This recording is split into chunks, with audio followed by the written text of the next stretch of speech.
Welcome to Slayerfest 98. I'm your Scarlet Witch, Ian Carlos Crawford, and joining me today is my co-host, Lil Baby Witchin's Headband. Adam Sass. Yay! Yay! Hi, Adam. Let's join forces, Mom. Yeah, I'm good. I'm really excited about our guests today. We've got another great crew. We're going to start this off with the gay twin. Crystal! Hi, I also accept cool twin. Cool twin. Yeah. Little Tommy really set Billy up there with what does that make you? I've already seen it vaguely memified already. Great, so thank you for joining us. We have also Thanks for having me. Yes, it's fabulous. We've also got Kat Denning's bold lipstick color sidekick. Tom Lenk! Hi, Tom. What's up? Welcome back. Thanks for having me. And last but not least, we have Tommy and Billy's off-screen totally fine dog. Woof woof. Also, Steve Foxe. Hi, Steve. Healthy, thriving canine success story. He's fine. Definitely did not eat poisonous bushes. No azalea bushes. Yeah, honestly, like I'll be a truther on this. Like, we just saw her holding a bundle. We all believe Agnes is a liar. I think this episode continues that theory. I think that was totally a little spaghetti squash she was holding, and that dog she just wanted a pet dog. She adopted forcibly. That dog is going to show up again, and we will all be like, whew, it's going to be like that scene in Dante's Peak where you thought the dog was gone, and then at the end, there it is, and you're excited.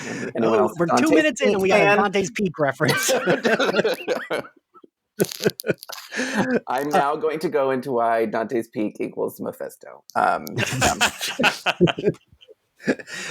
Can I tell you all, before we get into the episode, I joined like 2 different WandaVision Facebook groups to like post these episodes in, and oh boy, the people are wild with theories. It's like everything that happens, it's like, this is Mephisto. This has got to be Mephisto. Like, I think Quicksilver's Mephisto. I think Vision's Mephisto. The children are Mephisto. Like, everything. I'm looking in the mirror when I wake up in the morning, and I'm like, Mephisto. It's you. This is me. So for this episode, I woke up on Fridays. I usually close at work, so I wake up a little late. I woke up to I definitely had a text from you, Adam, and a couple other people being like, "Oh, you will cry this episode." I cry every episode though. So Honey, I was starting a new job this week, and I had to drive half an hour into it, and I was starting at 8, and I was like, I told my husband, and I was like, we might, because I was like, I'm going to be at work all day. Twitter is going to spoil this for me. Like, you need to like set your alarm so we can wake up and watch this before I go to work. And he very happily did so we had a good time. So you were watching this at like 6 a.m.? I swear to God, 6 a.m. Yeah, and like full popcorn bucket, like, just tell me what's going on. It was great. I didn't even think about that, Adam, that you had work, so that meant you watched it so early. Holy shit. Oh, but honey, I had to, because I get very first day of school vibes when I start a new job. So I was like a little anxiety, so I was up a little early anyway. And I opened Twitter at like 4 a.m. There are already people posting like full block texts of what happened, like screenshot, like not even jokes, just like anyway. So this showed up no tags, nothing. This was the first episode where my Twitter didn't feel like a minefield, which was good because I was dodging Drag Race UK spoilers on Friday morning since I watched that on Friday nights. And I made it all the way till Saturday to watch WandaVision without getting spoiled. Bing, bang, bong. I can't stand Don't start. I can't stand it. Just as I was like running late to open this, I opened up and there was like some like Captain America Bang Bang Bong. Me, and I was like, what are we doing? Yeah, but basically we have got 2 concurrent Drag Race seasons and a WandaVision season where it's like, so it's just like, if you're watching any of them, you're just like, can't open Twitter now. Plus like the impeachment trials. You're just like, all right, just never open this up. What a time to be alive. What a time to be gay and on social media. Well, yeah, I think, Tom, you even text me at like 4 a.m. Well, 4 a.m. my time, whatever time it would be for you, being like, is Emma coming back? Because she's not in this episode. And that was like the start of like the first text I had. And then it was like 4 more texts from people being like, telling me like that the show was going to make me cry. I think What everyone. What were you crying? I have no memory of anything cry-worthy. You big baby. Oh, Yeah, fucking little- dumb, big baby. What was there to cry about? Okay, wait. I will tell you, Tom. The little Billy is wearing. I don't know if you wearing the like Wiccan costume. That's his Halloween costume. Is his superhero costume. It's like his costume. We have been like waiting to see, it's just like seeing him in that outfit. Brother. I was like, oh my God. You guys. None of it's real. Calm down. Jesus. Invest Tom. your time in real things that are meaningful. Take this time and love yourself. I'm kidding. That's harmful. This is, I don't think that's healthy at all to engage in real stuff right now. Yeah, I don't know what the fuck do I want to engage with real stuff about? Anytime I engage in real stuff, I just plunge down the mental garbage chute. So I don't know what the fuck use that's going to be. Okay, wait, tell me. Wait, what is the Wiccan costume? Is Wiccan a religion or a character? Christ. I hope everyone's ready for a long episode. Tom, didn't we already go over this in the episode you were on before? All I know is that there's a cow named Boba. Yes. Boba Fett. There's a Boba Fett cow that raised the children on a planet. And I did some. My friend. Drew's been on the show before. Drew Greenberg explained to me that they're Magneto's children. Magneto. I can't say Magneto. That's not how you say it. How do you know? Who says it has to be Magneto?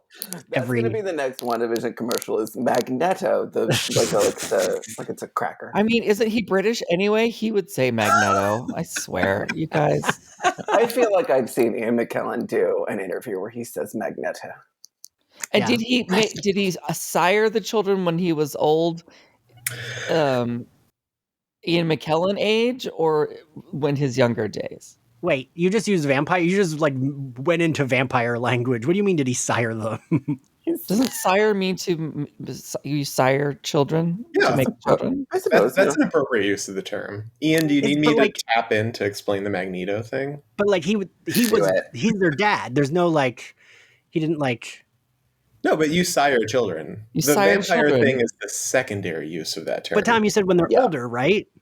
No, like I guess I only think of Magneto as Ian McKellen age, and so, but like when were because in the movies we're used to seeing him, so like the timeline doesn't add up with. All right. Yeah. Steve, do you want to take this or do you want me to take this? I feel like I can take this in a succinct way. So, first off, the problem with Magneto's age is that these characters debuted in the 60s, and his backstory as a Holocaust survivor got filtered in throughout the 70s and 80s. So, at the time, it made sense for him to be all those ages lined up, and Ian McKellen's age in the 2000 movie still like roughly lines up for that. Yeah. But because comics are on a sliding timeline, of course, now it doesn't make sense for Magneto to be like a spry, hot silver daddy and also a Holocaust survivor because he'd be like almost 100. So they've done a couple things over the years to sort of soft reset Magneto's timeline, including de-aging him. But the way this question gets more complicated is that, yes, originally Quicksilver and the Scarlet Witch were Magneto's biological children, but about 5 or 6 years ago in the comics, they retconned it so that they are not his biological children and they only thought they were his children. And part of the reason they did this, even though they never out and out said it, was because at the time, Fox was not yet purchased by Disney. So there were some rights disputes over Quicksilver and Scarlet Witch specifically because they were mutants, which should make them Fox's territory. But they came to prominence as Avengers, which would make them Marvel's territory, which is why you got Quicksilver in the X-Men movies and Quicksilver in Age of Ultron. So they twisted it around to explain that they were never his biological children and were not, in fact, mutants, even though that contradicts, dozens of years of stories. But that's why it's called a retcon, because they retroactively made that the in-continuity explanation. Let's have a slow clap for that. Wow. Yeah. That is a deep dive. But also, if they're not his kids, why do they have powers that are kind of related to it? Like, mental telepathy powers. Well, Magneto only has control over the magnetic sphere. So his powers aren't too similar to Quicksilver or Scarlet Witch, although he and Pietro look very similar. His powers are very similar to his still biological daughter, Polaris, who, if you ever watched The Gifted, which I did not, I know Polaris is on that, but she is an X-Men related character who is still a mutant and still his biological daughter. Yeah, like they did a whole bunch of, like, again, the Fox X-Men movies, especially like the later, like the ones where they went to Michael Fassbender as Magneto, did a whole bunch of time wooginess, because like there was literally like, you were at the Bay of Pigs in the like early 60s and he was looking like that. Then they jump into Nixon era 70s and he's looking like that. Then it's like the freaking 80s and 90s and he's looking like that.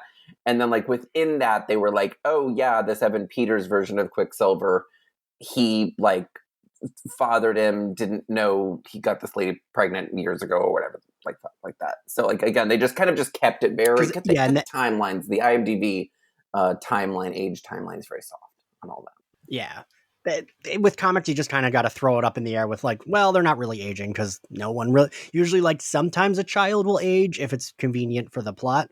But like the Fantastic Four have 2 kids that have kind of aged occasionally, right? Well, they Steve, basically, but not really like. Yeah, kids in comics basically age the way Billy and Tommy do in WandaVision, which is like, it's suddenly convenient for you to be older, so now you will be.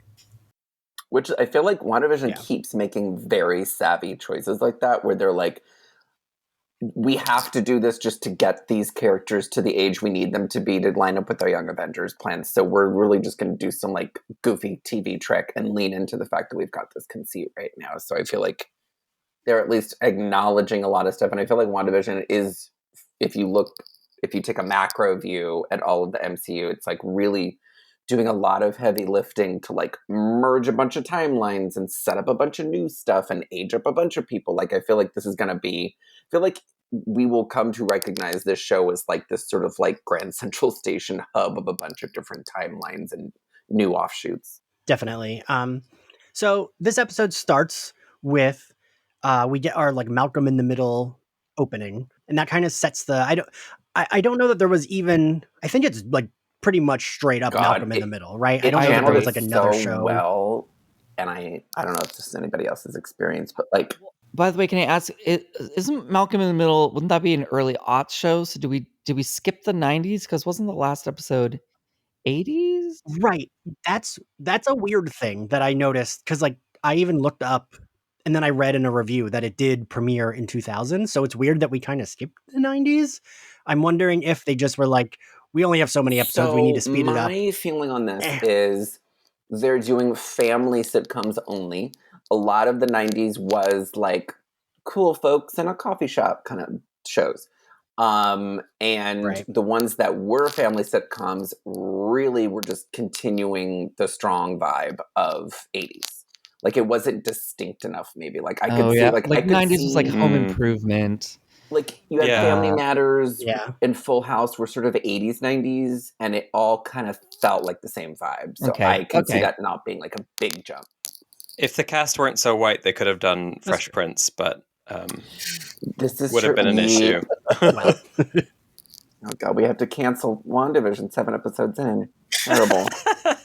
But so I really liked that kind of opening, because like, I don't know, those sitcoms, like I liked that kind of like, ooh, there's like, it's like a family that's like a little not as like quote unquote perfect as we had seen in previous sitcoms, where like, I mean, they all still lived in like pretty big houses, but it was like, when Wanda comes down and it feels very not Wanda, but it feels very appropriate for like Malcolm in the Middle, when she's like, someone better be bleeding, broken, or on fire. Like, that's kind of, it had just where it was a lot of attitude, and like it was, I don't know, like a lot of these other sitcoms were definitely more lovingly like recreating that. I don't know. I guess like they were accurately channeling what those sitcoms were like, especially Malcolm in the Middle, and it's just like, not as beloved. Yeah, I kind of was. I remember there was a tweet going around that I think I retweeted. I can't remember who posted it, but it, like someone photoshopped like Vision's face over Al Bundy and Wanda's little like headdress over Peg Bundy. And like, I just don't know that would have worked, but Where they that would just have been hated cool each to other, like see. openly hated each other. Well, I mean, they are getting further, they are drifting further apart. So like that would have worked to have just Yeah, that is Vision true. not want to even be at home. We get that here. So the episode has those credits. We the minute we see little Billy, I was like, he's in his Wiccan I cried too. costume. He's so precious. So precious. And I think these little kids actually are pretty good little kid Nope. actors, right? Disagree. Hard pass. Hard pass. They are no Malcolm in the Middle. Those kids on Malcolm in the Middle were excellent. And I love Malcolm in the Middle. I stand by that show. These kids, It's the boy from who plays little Luke in Haunting of Hill House, as I was reminded on Twitter. Little glasses baby. Tom still doesn't isn't see it. convinced. Don't care. I don't know. They're just not stabbing all sorts of cigarettes out on this. They're having a hard time with the talking to the camera bit, I feel like. See, I thought that worked. I liked the talking to the camera bit because I was like, oh, this is just them. It definitely made it I don't know. stylistically different, which they needed to do. I mean, it fit that era perfectly. Oh, and I get what they're doing. I just don't think that they know how to talk. They're not doing it great. Yeah, they're no Dewey, they're no Malcolm. They're no Frankie Muniz. You know what I'm saying? I don't know that that's a phrase that's ever been uttered before. I was just going to say, I was like, judging where Frankie Muniz is now, let's be grateful they're not Frankie Muniz. But so I think they do. I mean, Adam, you are a YA writer. I think they capture like a little like gay boy really what well. age do you think YA is, Ian? Well, no, but I mean, he's still like a kid. Like, well, it's sort of early onset gayness was a little present. Yeah. They. I feel like was my whole thing with Billy and with Tommy in this was like I feel like they really captured in the writing sensitive young gay son and his mom, and then chaos bi and his crazy uncle. Like they really got it. Yeah. Whether or not they meant to get it or not, maybe that's just desperate queer viewers eager to imprint on literally the first thing possible, but could be both. But it definitely felt like they were, because again, he's, they've set up Billy to be this like a little bit of a little fussy, a little exasperated by his too much uncle, a little, it all kind of clicked. All the puzzle pieces really fell into place there. And he knew that wasn't a real dinosaur, which is the gayest thing I've ever heard. Yes. Oh, he is a hop, skip away from correcting people on Twitter with literalism. He's going to be a I will say, though, that Evan, what's his name? Evan Peters? He is doing his acting in this episode. He is doing such a specific style of acting that was on Malcolm in the Middle and some other shows as well. But it's so perfect and exact. Like it's like it's single camera acting, but it's also like slightly heightened and energized. I don't know. Like I was, because I watched all the American Horror Story, so I'm just used to seeing him do the stuff over there. It's just I was blown away. I just had to say that. I thought you were going to say you didn't like it, Tom, because for me it felt so specific that I couldn't tell. I was like, is he doing like Jim Carrey light? Is this bad acting or is this good acting? But either way, I was like, ooh, I'm like into it and he can get it because, ooh, scumbag uncle, good with his kids. It's the style of acting that was on Scrubs, on Malcolm in the Middle. It was like the first generation of single camera, 30-minute sitcoms that didn't have a live audience. And it's just remarkable how well he captured it. Yeah, no, just super dude. Yeah, so then Wanda comes down in her Scarlet Witch costume. I think she looks great. So does that become her costume in the comic books? Is that what you're saying? But in the comic she's books, like, I'm a fortune teller. I don't think that'll... But my fortune teller crown / mask happens to be like looks like it was, manufactured by, like, so you're telling me that's what fortune tellers wear in Sarkovia? What is it? See, you're being so literal, just like Billy. It's great. It was spot on. I think like it's one they're calling into question, like, basically because everyone in the family is wearing their like original age comics accurate outfit, and really sort of underlining how god awful all the outfits were.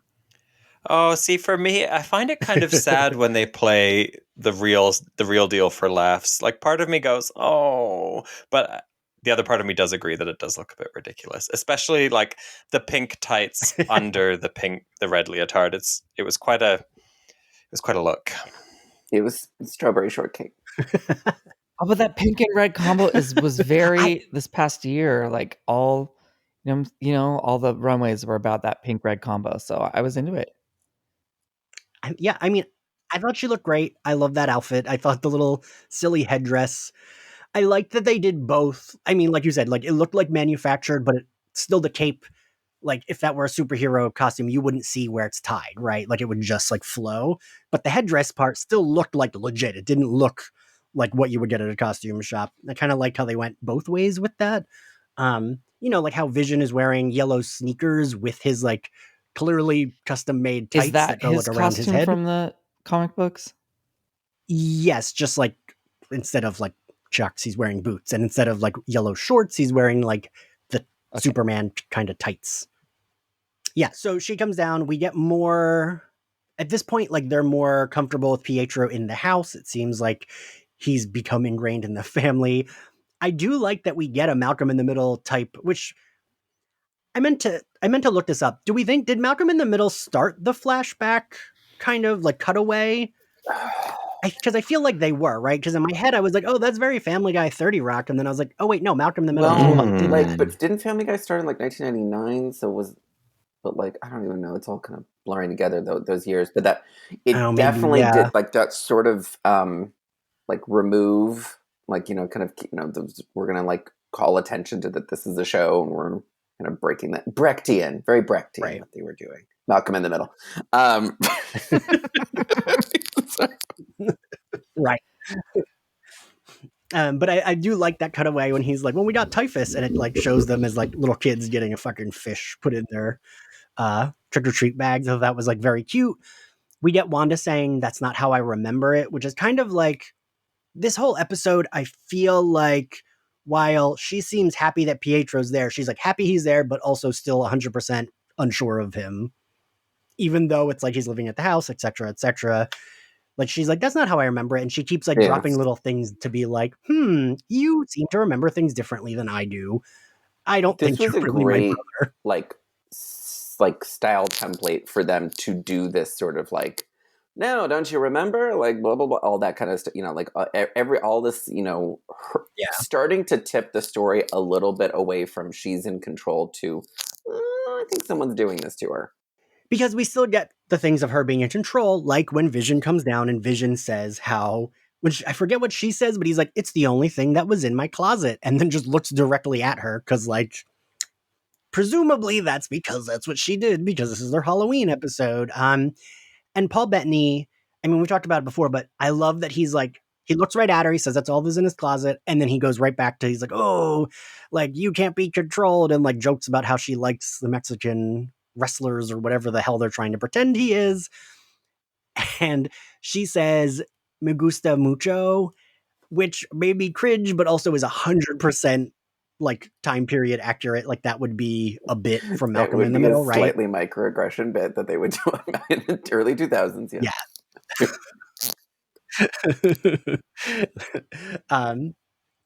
And I noticed that the second time Billy talks directly into the screen, Pietro looks at him and like watches him talk to the screen, and like he's directly behind him and he like watches him talk to the screen. Like he can, like, you know what I mean? Like in those shows, there weren't like, no one was aware of the person talking to the screen when that happened. I don't know if that was like on purpose or just like a stupid little bit. Mephisto. That's what it means.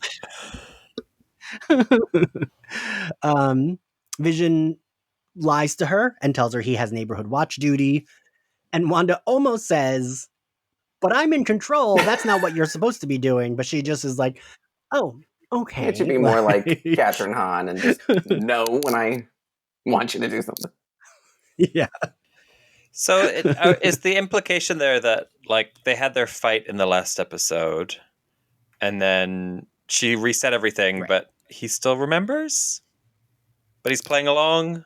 That's my feeling about it. That like each time she resets things, because I feel like at the end of the last episode, he was like, before you change everything again, he kind of like vaguely accused her of like every time she changes something, it sort of mind wipes everybody a little bit, but each time it mind wipes, it's a little less effective to keep everything tamped down. Mm-hmm. That's my reading of it. Yeah, I feel like she's definitely losing full control over the simulation more and more with each strain. Yeah, because I think the fact that when they're looking at the like overview of the town and even they're like, these people aren't moving, I feel like that's her like slowly losing control. The same way how in the episode where she gives birth, Agnes and Herb are outside and they're like trying to tell Vision but not going to tell Vision. Like I feel like at the start of it, no one would have been able to tell Vision nothing about what was going on, and they almost do. The only one who broke ranks was Mary Jo Brave. Yeah, and she disappeared forever. She got vanished out to the outer rim where nobody moves. What is it? Oh, then Vision leaves. He said, Pietro says he'll go with her as the father figure. She says they don't have costumes. I don't know why, but I think it's so precious. Anytime in the episode when he like holds hand with the little kids and uses his powers to like zoom them through shit, I just think that's because like as a little kid, how cool would that be to have an uncle who could do that with you and like would use it to get you more candy? Like that would be my favorite uncle, right? Fun uncle, like stirring stuff up uncle thing. Yeah. So we cut back to the real world. I love Darcy, Monica, and Wu all standing up to Hayward. I love their little trio. You know what Steve, I think you'll appreciate it. I Googled last night because I was like, wait, everyone in this, like all of these people who are main characters have a like comic book analog. And I was like, does Darcy? But she does not, which I didn't think she did, but I was like, oh, is there like some kind of superhero? Because I was thinking like, oh, does she get powers after she goes through the thing at the end? But I'm actually kind of surprised they never threw like a Darcy-like character into the comics after she debuted in Thor. She's in the second Thor for the first time, right? Yeah. Not in the first one. Is she really? No, she's in the first two Thors. You can tell my knowledge is refined for the comics, not for the movies. But yeah, they never really threw a Darcy in the mix. The one thing I do think is, so a lot of people, the real world scenes are kind of like more hit or miss than the sitcom stuff because it's a little like goofy X-Files, but I do find it charming. The only thing is, if you guys don't know, Jimmy Woo in the comics is like this hot James Bond character. And then for the MCU, they made him kind of like the funny FBI guy, which it was a choice, but he is entertaining. So it's kind of like a tough trade-off. Maybe he's the next Marvel guy to get buff. Like, ooh, funny man gets buff again. I have such a crush on Randall Park. I can't even tell you.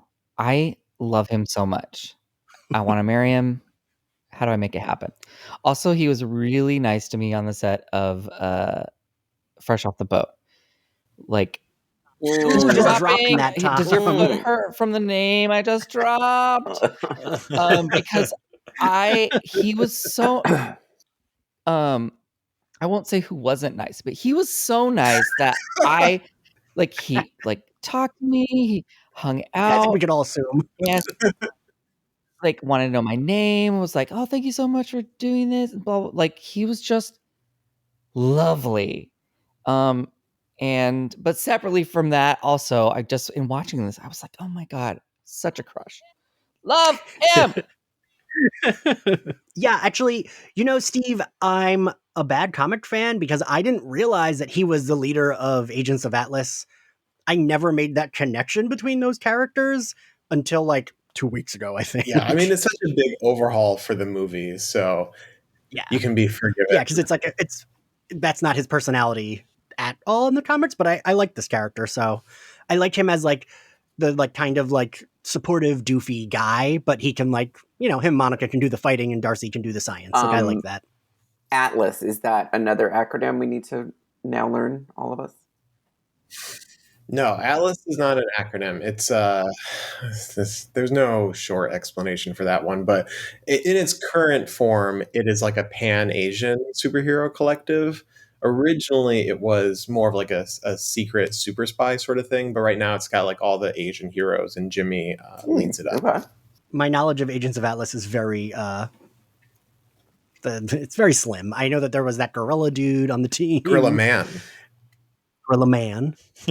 But they've been around for a while, right, Steve? Well, no, they were fake around for a long time. So some of those are characters that they reused who appeared in like early Marvel comics. And then in the earlier 2000s, I want to say around 2007, 2008, they created a super team called Agents of Atlas, and they kind of folded these characters in. It's not a can of worms worth opening in a contained amount of time, but the current version of it is like pan-Asian superheroes from Korea and the Philippines and China. And Shang-Chi, who has his own movie coming up, has appeared in Agents of Atlas.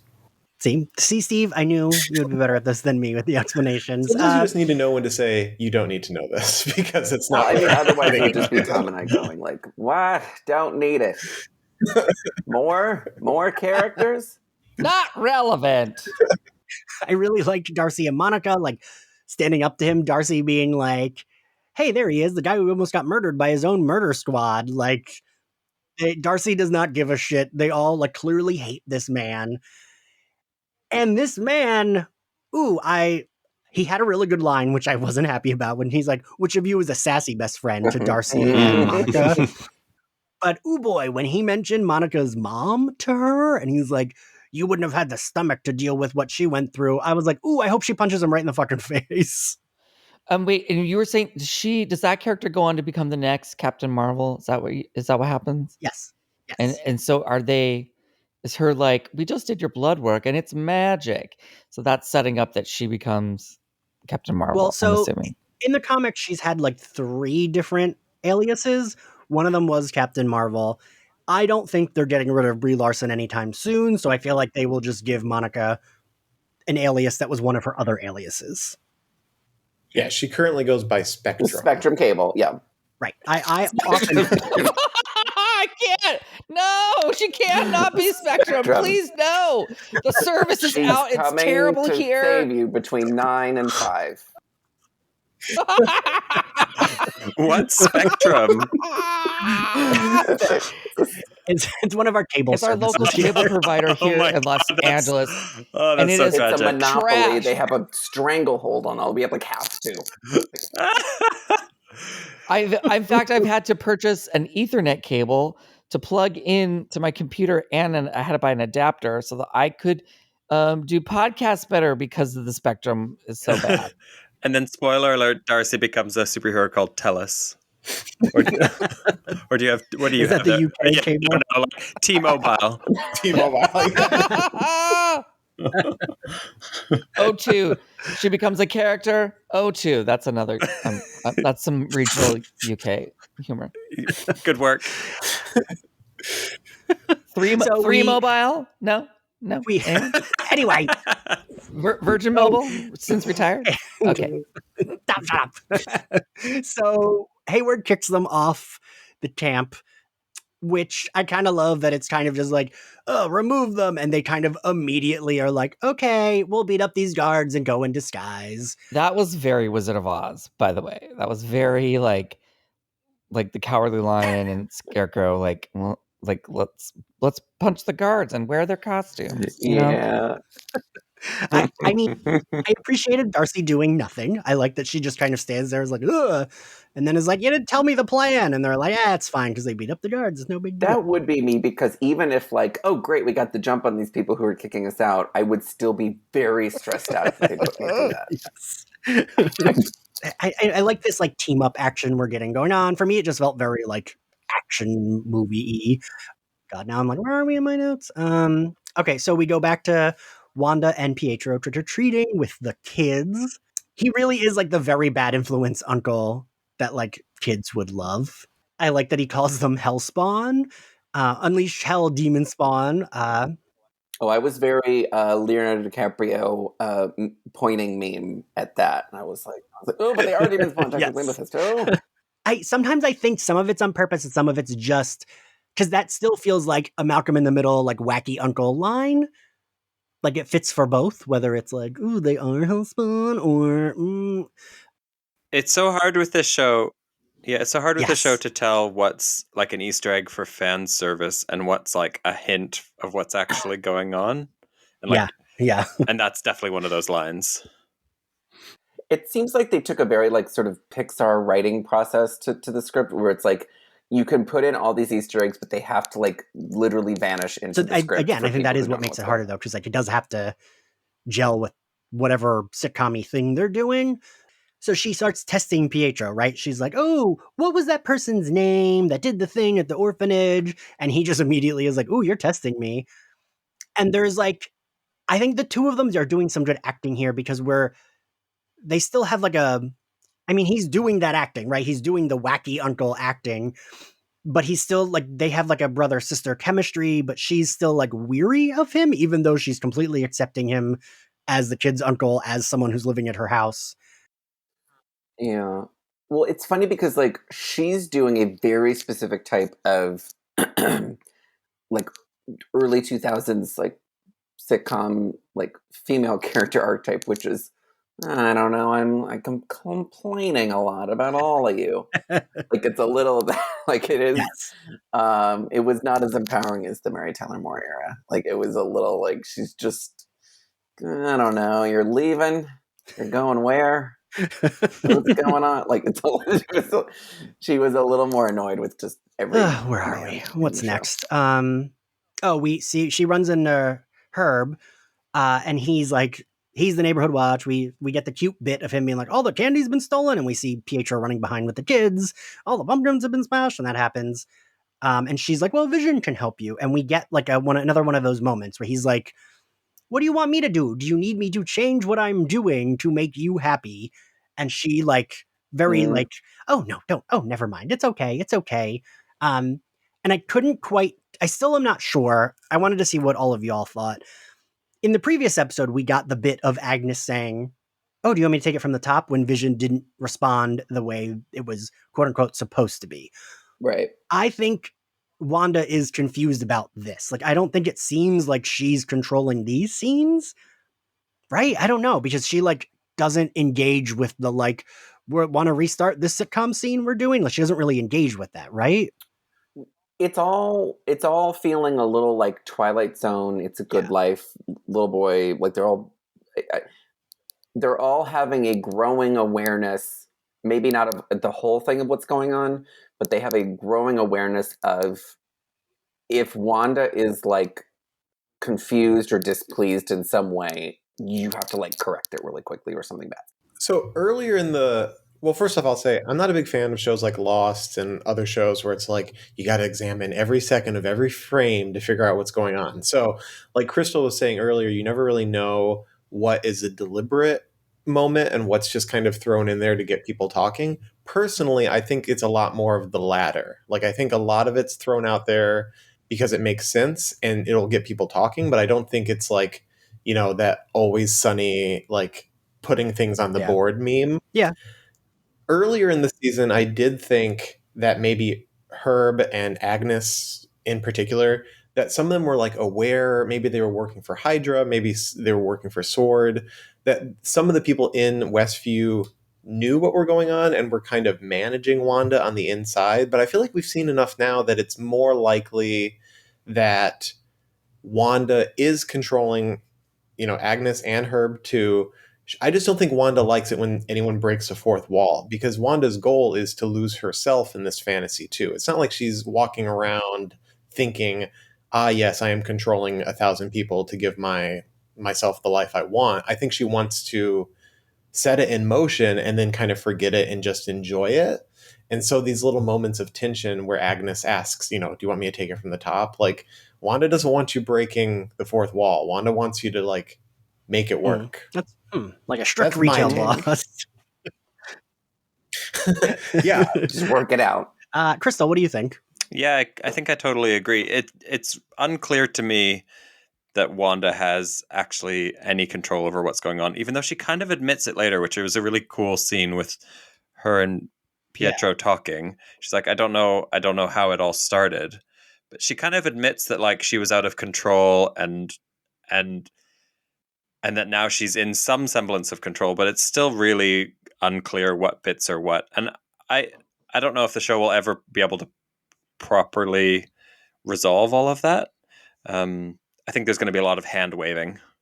It was this all along, and we'll be fine with that.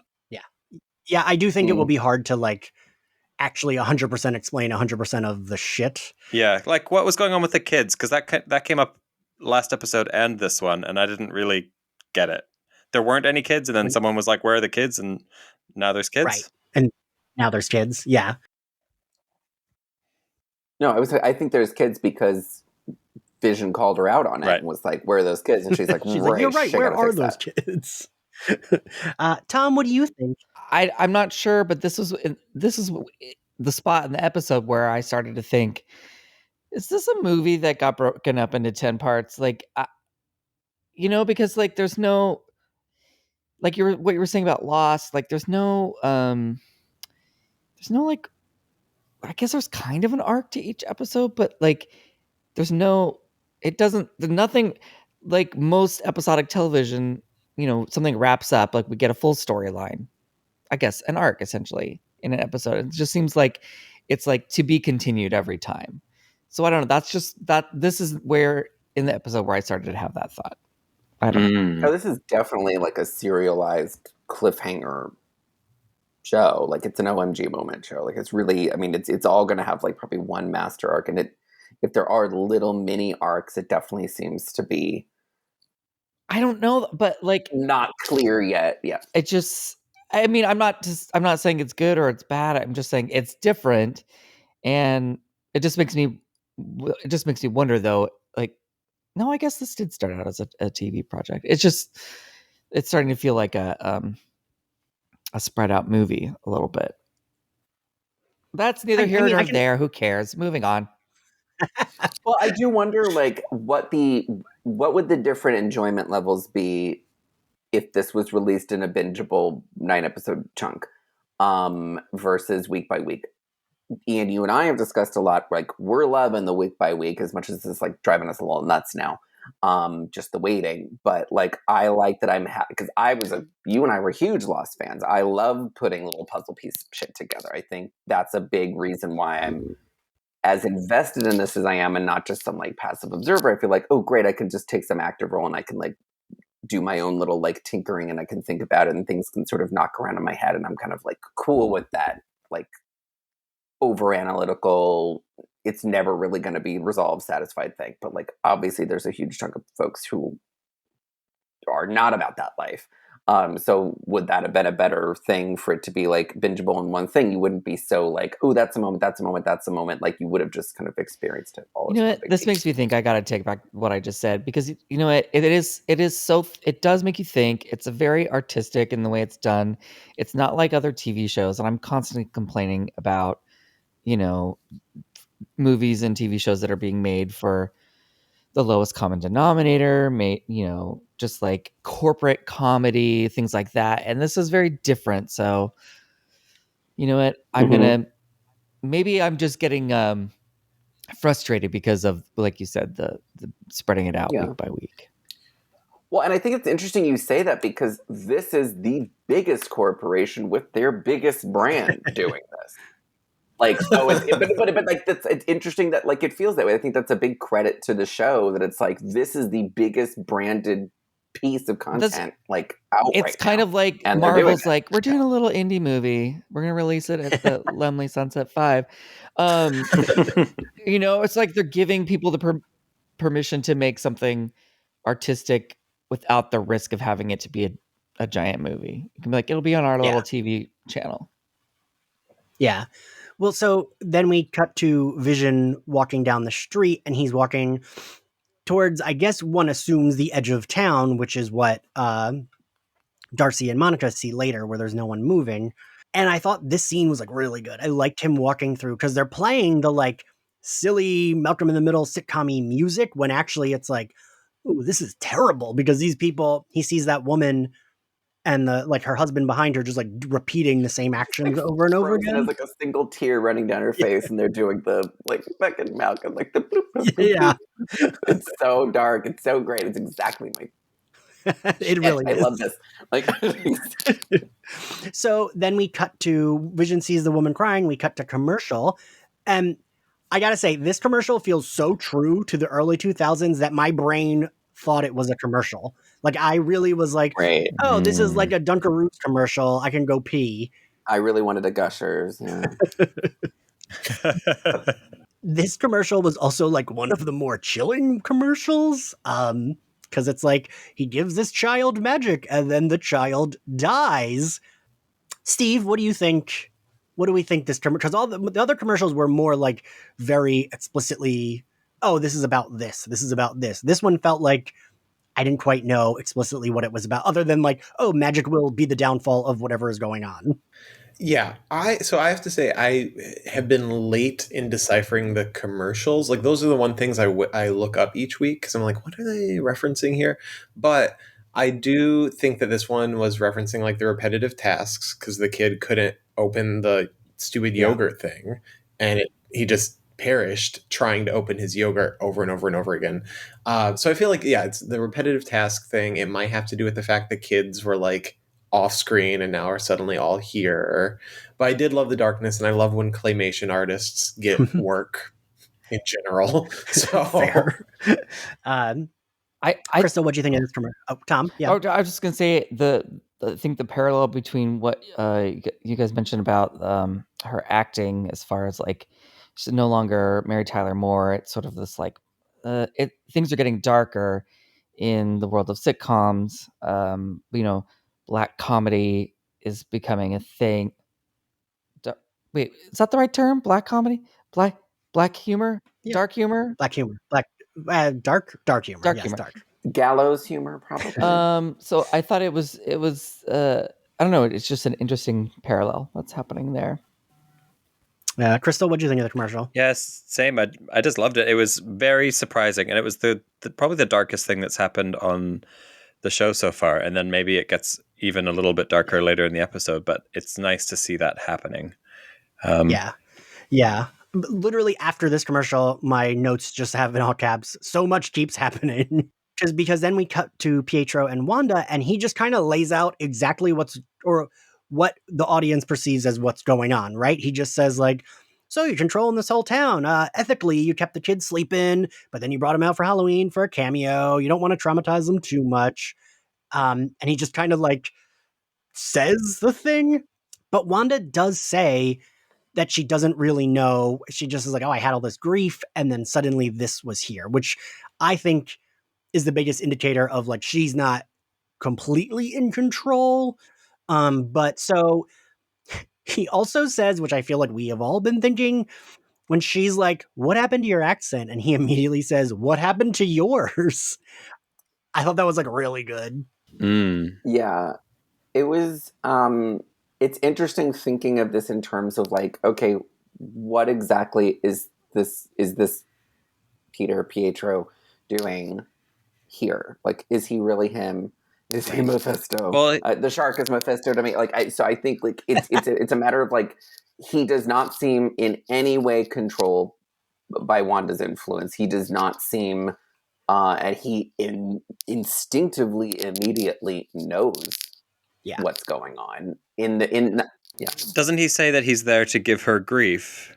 That's true. He does. Yes. Well, he's like basically stating he's like, someone is, you summoned me and I'm serving a very specific like fourth wall breaking like role in this moment in your life right now. But I thought that was an interesting phrase, give you grief, because it's like grief is the thing she's trying to avoid. And presumably the reason the whole town exists. So if she did make a deal with the devil wouldn't come and then give you the grief back because he wants her to stay happy, presumably. It was just kind of like an interesting choice. It made me wonder, like, what is his purpose here? And who sent him? And is this like her subconscious saying, you need to deal with this shit? What That was my boyfriend's take, was that Pietro was her subconscious and her own sense of guilt, like manifesting as something that was familiar to her, but external to like give her perspective that she wasn't accepting on her own.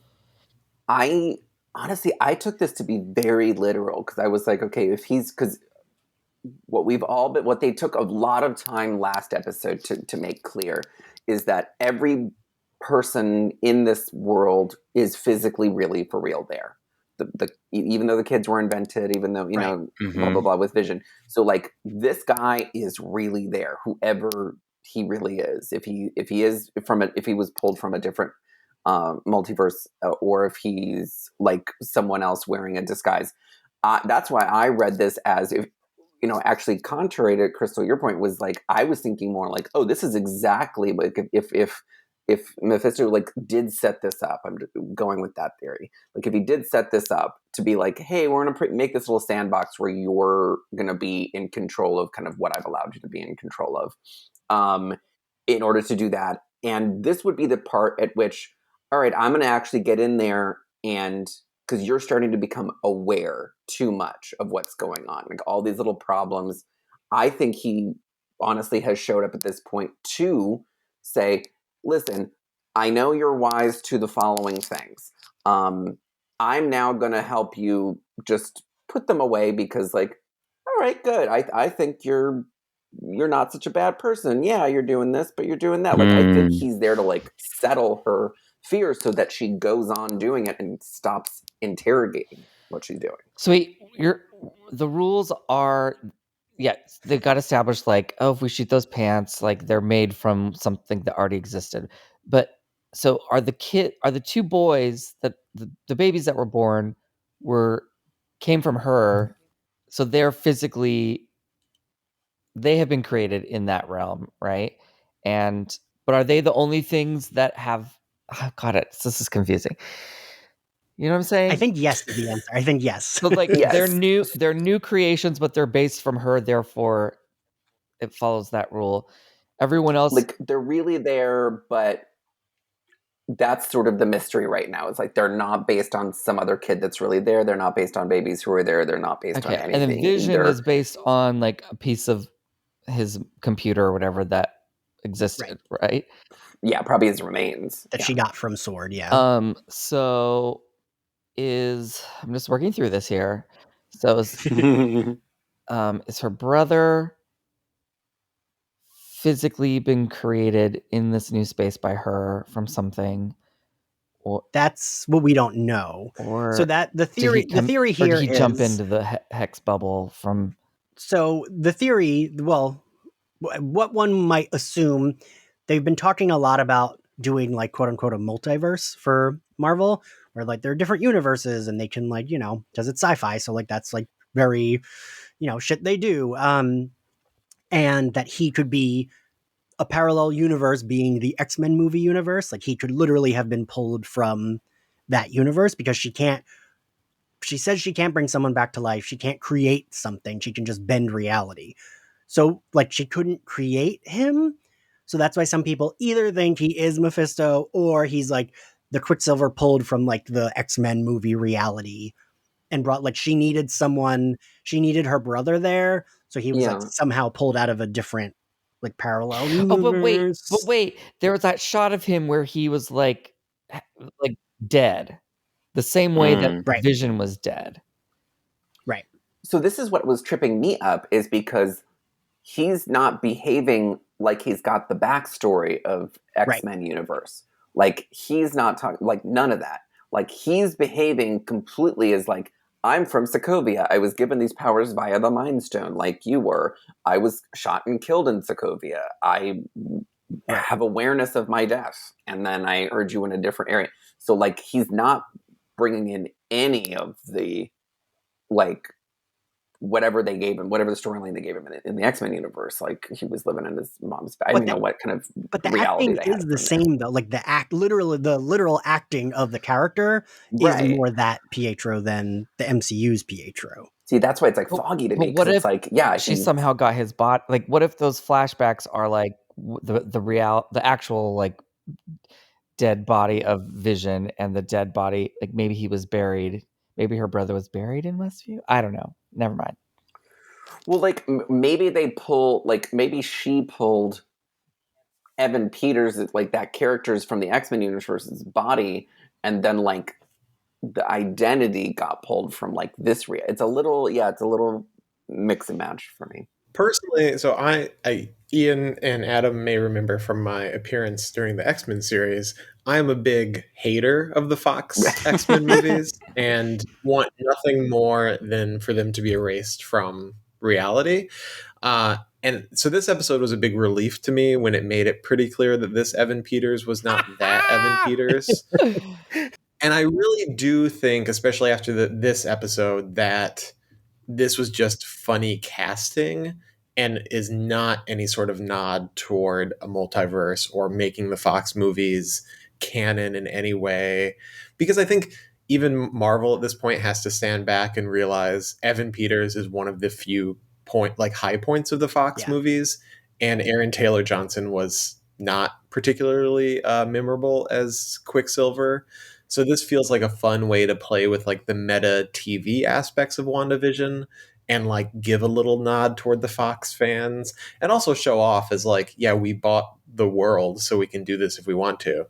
But I don't think there's going to be any sort of like, a lot of people are waiting for Magneto, I guess, to show up. And I don't think any of that's going to happen. I think this was just their like cute little nod of like, yeah, we bought this, we can use this, and Evan Peters is funny and also works for a TV budget. You know what?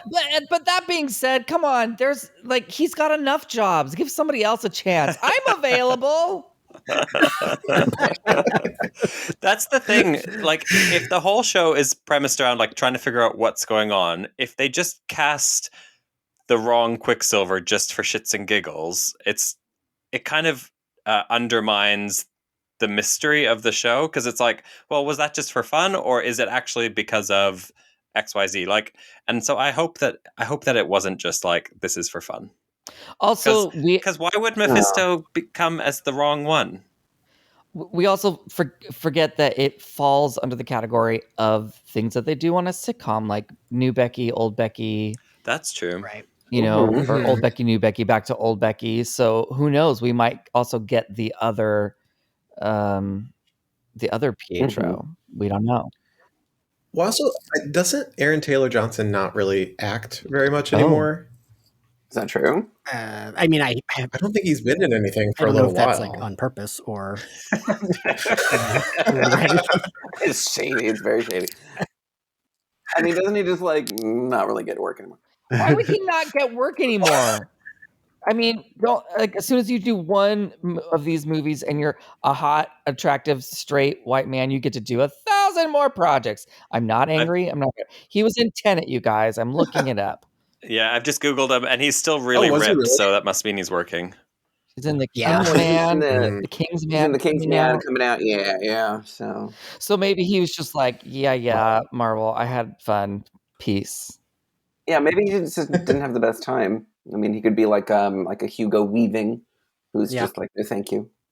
Oh, yeah, that guy like vocally hated those movies, didn't he? Oh, but also, I assume that you're under contract as soon as you do one. Like, you have to be saying, or because he got killed off, it doesn't matter.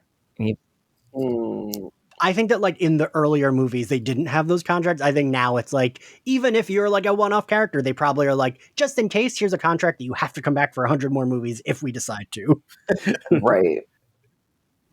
But there is a little, like Wanda said something last episode, right, about like, you know, he looks this way so it's not as traumatic or something. And I felt like that was a nod to, you know, this isn't a multiverse thing. We recast. It's funny. It's fun. Don't overthink it.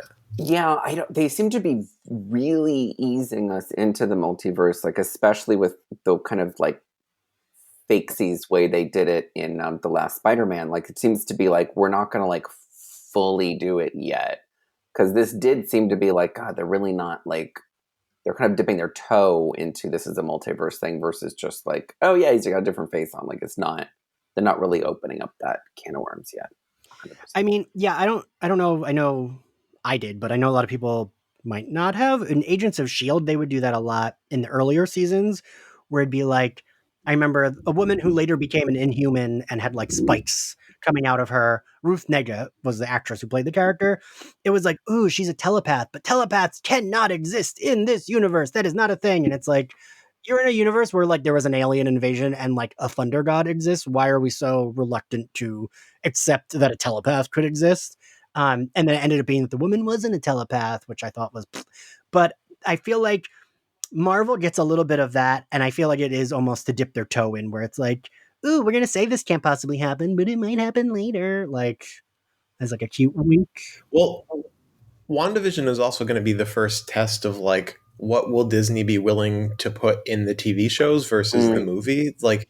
Because, you know, the inclination is to think like the TV shows are going to be secondary, especially because of things like Agents of S.H.I.E.L.D. and the Netflix shows which were MCU, but weren't the MCU in any way that mattered. So I think by the time WandaVision is done, we're going to have a good idea of what they're willing to put in TV shows. But part of me still thinks like, you know, don't hold your breath for mutant stuff. Don't hold your breath for the multiverse, because it is still a TV show. See, Yeah. I think now because it is still like Disney TV doesn't exist, or Marvel TV doesn't exist. Like there is no TV branch; it's all the same. That's why I think maybe they're a little bit more willing to like, you know, we're gonna see Monica get her, or at least we've like been hinted at her getting her powers in this show. You know, whoever they're going to meet is probably going to be an important character. I don't know 100% if it's Reed Richards, but I think it will be someone who is important later. I was going to say, I hope we get a chance to discuss who Monica's friend might be. They're really telegraphing it. She's like, remember my friend from episode 5? He's going to be here in episode 7. They really are. So we learned that little Tommy has super speed. I love Wanda being like, if you're going to break the sound barrier, take your brother. So then Pietro says, like, kick ass. And she whispers, kick ass. And like, That was weird. Yeah. like that has to be a reference to the movie, right? That just feels like so weird. I don't know. Is Kick-Ass a comic book property? Oh, Jesus. Marvel? Yeah, but like Aaron Taylor Johnson like is kick-ass, so it was very like, is she remembering? Yeah, Aaron There Taylor was so Johnson. many layers. I was like, wait a minute, this reality is really folding. Okay, Tom, to explain to you, Aaron Taylor Johnson plays Kick-Ass, who is the superhero in that comic book movie, and Evan Wasn't it Peters a plays his kid's best movie? friend. Wasn't it about a kid? Was he a kid? They're younger, but it's super violent. It's not the kid's movie. And to make it even more confusing, Kick-Ass the comic did debut under Marvel Comics' creator-owned imprint. So the creators of the book owned the character completely. Marvel had no claim to them, and they didn't exist in the shared Marvel universe. But once that imprint folded, the book continued at another publisher. Yeah. So it is not a Marvel comic, but it was first published Do you have by a degree Marvel Comics. in comic? Like, You know, you say that as a joke, but I actually do. I went to an individualized study school, and my concentration was I comic wasn't books and joking. children's Like, books. I was being for real. Because like Steve I'm Foxe just like with the flex. I was just, as you're talking, I'm like, oh my God, like, should I go to grad school? Because like this is interesting shit, and I could take the amount of time I'm spending on thinking about this and become a therapist. I don't know. Okay, enough about me, guys. Tom, like turning it into therapy. Evan Peters also was in Kick-Ass as well. Yeah, he was the best So friend. glad all of these Aaron straight men Taylor get to work all the time. Anyway, Yeah, you get it constant. Tom, when are you showing up as a sassy gay neighbor in WandaVision? I will. Be our third I Quicksilver. will not be exploited like that. I did have. No, occasionally I have. No, I can't talk about it. I signed an NDA. You know, you have We'll talk auditions about it for later. things, and you're like, "What show is like? What is this? What is this for?" Anyway, Well, when Eternals coming up is, I believe, is confirmed to have a gay character, and I don't think it's the same one as the Asian Eternal, but I remember both Joel Kim Booster and Bowen Yang realizing they had more than likely auditioned for the gay character and not gotten Oh, no. it after the fact. That's funny. The one. That's another thing. As we're talking about like who's going into the movies, who's going into TV, I know there's been a lot of chatter about what really like Disney will like basically allow, because like certain markets are like you have to like don't you like to like cut like queer content out? Right. Yeah. Like that. Like, so I mean, like that's a thing where that's kind of a reckoning that's coming, especially as we introduce two little queer characters in this one who may just stay in TV world or may jump to movies, but blah blah blah blah blah. But like what's everyone's feelings? They're not going to about, give like, us what we want. You know they I won't. know, that's what I'm saying. I'm like, but like that's my thing with this episode. I was like very, very suspicious, obviously, in episode 3, Tom, when you were in that. I was like, they're just, okay, they're bringing in a baby. It's fine.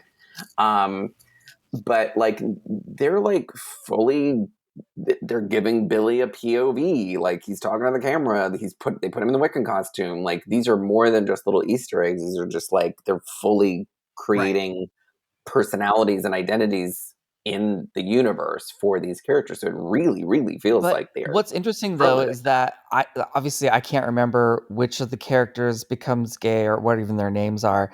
So like, and you guys were like, they're giving us so much, so many queer layers to this character. And I'm like sitting here listening. I'm like, are you projecting? Because I did not experience that at all. I didn't see it. I didn't notice it. So I don't know if it's, in some ways, I don't know if they're even, I don't know. I don't know, you guys. Oh, I'm projecting. I'm projecting like a movies in the park. Like I'm I'm totally projecting. That is the greatest thing I ever heard. Oh.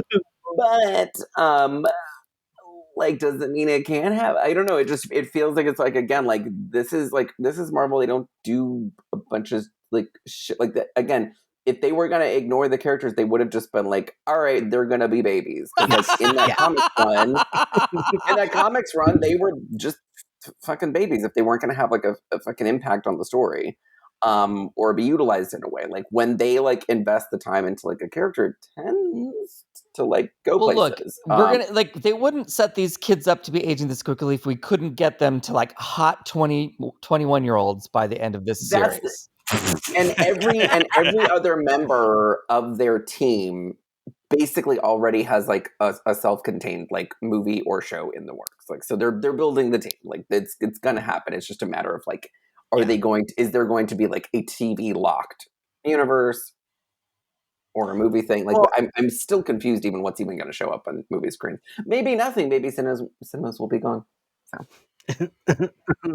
Well, that's the thing. TV and cinema may have merged into one, sort of with coronavirus.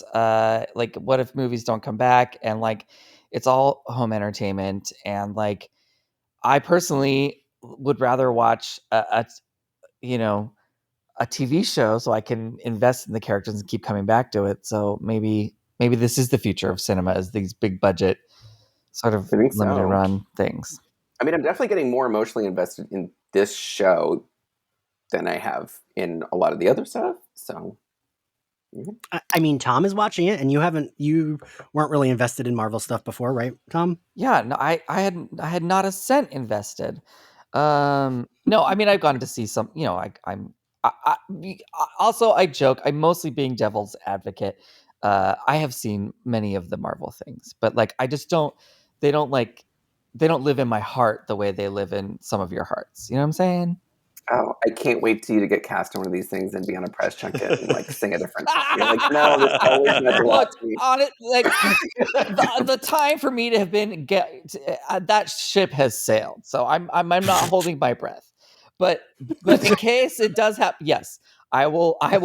As soon as I get cast in one, I will be like, this is a dream I've always had. Dreams come true. They do. Yeah.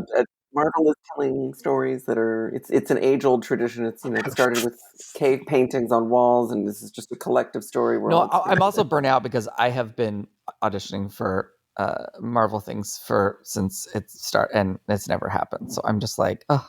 Tom, they might keep aging up Billy and Tommy, and you could be Billy in season 3. That's what people want. The people want that. Yes.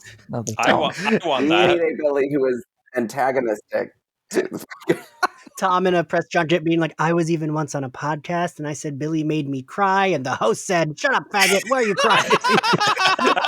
Oh, we did say let's get Billy to Puerto Vallarta. He's gonna go. Guys, I swear I'm not this crabby. I'm just to do it on your podcast to like, to create rivalry and You need that extra flavor. yeah, because otherwise it would just be a bunch of fanboys, jerking off about how much they love it. We need someone to stop the circle jerk. And Tom is up for the job. Let me get my hand in there so I can stop it from happening. Okay, stop. Oh, I see you're starting Happy again. Valentine's Day, everyone. Stop. Oh, okay. Enough with that bit. Anyway, going back to the show. I have a question, and it's related to something about 5 minutes ago, but we were talking about like the TV show feeling like a new thing versus the cinematic, the films that we've had. And it just made me think do we think the show is still going to end with them fighting a giant CGI baddie? Because that would be so disappointing. I think Wanda will have some kind of like fight. I think her and Vision are going to have like a cool fight, but I think eventually, I do think there will be. I don't know if it'll be as like CGI heavy. Like it might just be like her. And I mean, I kind of like. That's the shit I always liked in superhero stuff as a kid, is like someone who could shoot blasts. Like that's the shit I kind of like enjoy watching. I don't know why, but like I would always want to like shoot something from my hand as a kid. That was like, I wanted my power to be like ill-defined energy shooting out of my hand. Totally. That's what I wanted. Well, no, it's no longer ill-defined for Wanda. Pietro has defined it as the wiggly woos. Yes, the wiggly woos. What Crystal described is like my worst fear for the show, and was like the reason I was a little nervous about investing too much. I thought what was episode 4 was the one that like pulled back the curtain and we got like everything with Darcy, right? I was worried that was going to blow it for me there then and there, but I'm still into it. I'm enjoying that aspect of it, but I'm such a like sitcom child. Like I grew up with Nick at Night and TV Land, so that's what's like really thrilling me with this series. And I am worried that we're headed toward the like third act CGI meltdown that we keep an army of getting. CGI demons. I think I'm gonna take a stab and say that I think it's gonna stay true to being thoughtful and more of a heady piece and less about the CGI pew pew pew pew. I hope so. I hope we just get like the Roseanne sitcom ending from the 90s where it was all a dream. Well, I mean, and she all imagined it. That's what this whole show is. It's all a dream. So I'm sure that's where it's going. Well, see, I would like a somewhere in the middle. I would like still true to this show, but I feel like there needs to be some kind of climax. It's kind of like whenever we review like Marvel movies or like Buffy episodes or whatever, it's like, oh, well, there needs to be a fight. Like you can't have a superhero genre anything without there being a fight. But what if the fight's in your mind? Well, my other tension with it is that the other option is it's all Wanda going nuts, and it's just woman on the verge, and someone get her a hysterectomy because women can't take it. And like I don't know where the happy medium is between those two, because I don't want either of those things to happen. Yeah, and I mean, Steve, I think you'll probably agree with me. Like, it's been a little of that in the comics with her history, right? God. Where it's been like, oh, she's been like hysterical, and she, can't control her powers because of it. Yeah, Wanda in the comics has had a real go of her entire character history, because in 2005 she was the catalyst of like 2004 she was a catalyst of like the entire Avengers team melting down, and 3 of them got killed. Numerous ones went like crazy and were off the board for a while, all because Wanda lost her mind. And then she completely remakes reality because she's upset. And then she destroys most of the mutant race because she's upset. So her most recurring plot theme has been losing her mind and, not being able to control her chaos magic. So I do think that's, as a comic fan, it's fascinating to watch WandaVision I think, thread the needle so far. Like, she's sympathetic. She's doing her best to hold on. She's been through trauma. We have the military industrial complex standing in for like the way the world has mistreated her. So I will be curious how they stick the landing. And I don't know, like, as a storyteller and as a fan, I don't know if it's better to have Wanda be influenced by someone outside, or if it's better to have this be all on her, but to, give her some autonomy in solving it. And I'll be curious how they do that with the remaining episodes. All I know is if they don't use the recording of Liza Minnelli singing "I'm Losing My Mind," some point during the show, I will be angry. Am I losing my mind, or are you just being kind? No, it's not going to end with like a big CG battle. It's going to end with like spotlight Wanda, and she's going to do maybe this. Oh time. God, no! No. If Glee is on the horizon, it's gonna be. Oh God, no! Musical numbers, maybe no! this time. Oh God, you guys, it's gonna happen. We're manifesting it. Oh God, it's happening. Wait, WandaVision singing a very awful, like, fucking auto-tuned bad romance. No, no, it's gotta be from 2017. It's gotta be just old enough. But wait, Ian, the whole reason Yes. I started watching the show was for Emma Caulfield. Where is she? What's happening? Do we know? She blew town, I guess. She was the one who managed to escape. She was like, I'm getting the fuck out of here. I do know that she is, IMDb at least tells us that she is in 4 episodes. So we've had 2 so far. Yeah, we've gotten 2. But she was in this one, though. If you're in a photograph in an episode, that counts. That you'll be credited. Oh. Wait, was she in a photo in this? Didn't we see photos of them? When they were on the wall, like when... No, I don't think that was last episode. But that would be her 3rd. No, but I think because Dottie was one of the ones with Agnes who was not like put up on the bulletin board being like, her real name is Jill, whatever. Like it was. But they did show like flashbacks of her because they talked to her through the radio, didn't they? Yes. Right. Yeah, they did show. But so at least there would be one more because that was only the only episode. How many have they listed on IMDb? Have they listened past what we've got, or do they list all the episodes? Oh God, my computer's gonna die. Let me plug it in real quick. Hold on. Now I'm looking. This is where everyone goes to IMDb. This is very riveting. I hope you all understand. This is very important that we understand if she's coming back or not.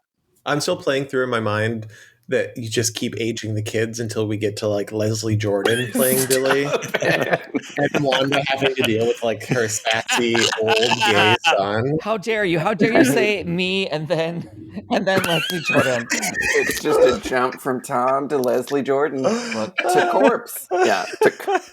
Wait, so now IMDb has her listed only in those 2 episodes. It doesn't have her listed in anything else.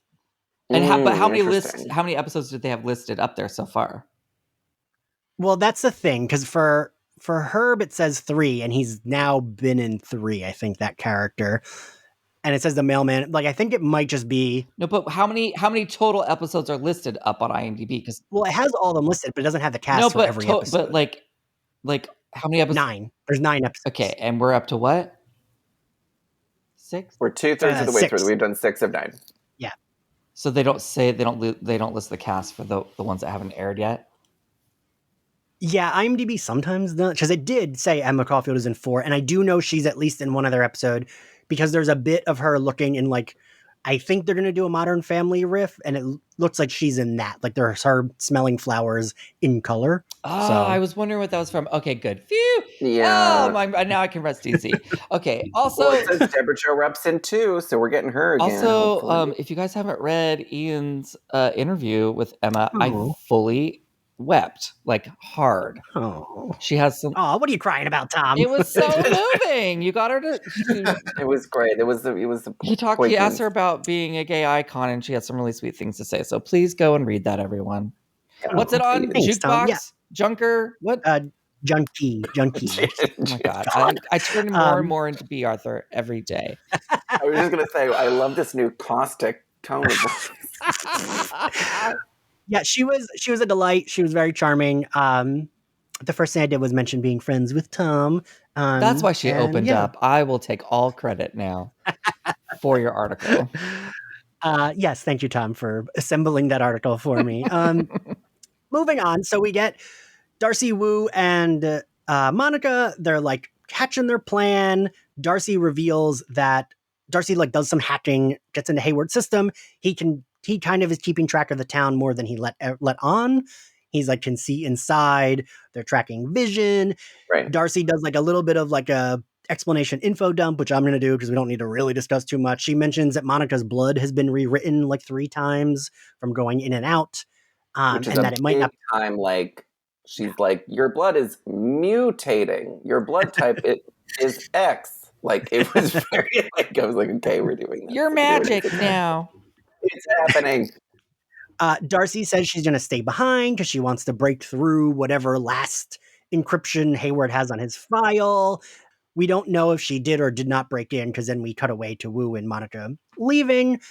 We cut to Vision at the edge of town. He's kind of like, hello, ma'am, what are you doing? He's very like politely trying to talk to these frozen people.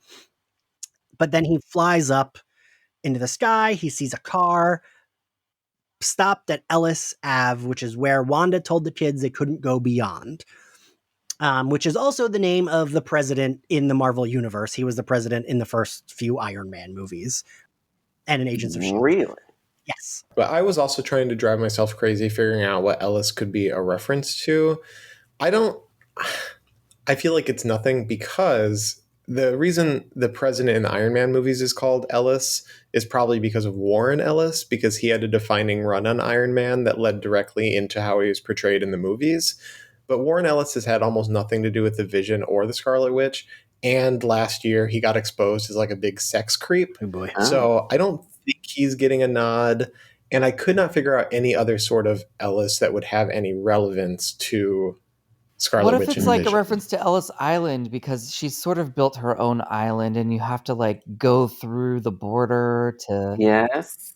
That was very powerfully like undergrad English literature course. I'm trying to impress symbolism, you. and I like Is it. it working? Tom, you're A+. always impressive. Vision flies down to that car. It's Agnes. We get the scene that we had kind of seen in the trailer, but goddamn, Catherine Hahn is just so good in everything. But in this, like the way she's like babbling, trying to do sitcom lines, but like clearly frozen and not like functioning. I thought this scene was so good. She's playing a lot of layers. Like, she's playing a lot of like it's something that a lot of these lost actors would have to do, which is like or even on Twin Peaks they had to do this a lot, where it's like each of us could be the killer or we could not be. We have to play it as if it's both ways. Like, Yeah. there is a little bit like she really did have to do sitcom plus like be suspicious, but also maybe she is under duress. Like, it's definitely like all the clues seem to be pointing to her, and then every time she has a scene, the clues point back away from her. So it's yeah, this one especially because we actually saw her get freed briefly, and it didn't seem like she knew what was going on any more than anyone else did, which was surprising. I think she's too powerful of a witch to. I think she's acted. The whole thing was an act because that's my whole thing. It was so, and this will bring us into sort of the ending with Vision. So my whole thing is I'm super suspicious of like every character. That's my thing.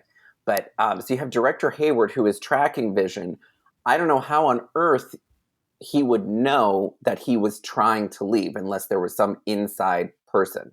So they were like ready to go get him the second he walked over there. And so what drew him to that edge was Agnes in the car and her with that big performance, whether that was real or not, was like, please, you have to help us. I mean, and then that's the thing he is like shouting at them as he exits the barrier is please help everybody inside. So I feel like if this was the two of them somehow working in tandem, because it's like, hey, okay, we need to get Vision to try to like get out of this barrier.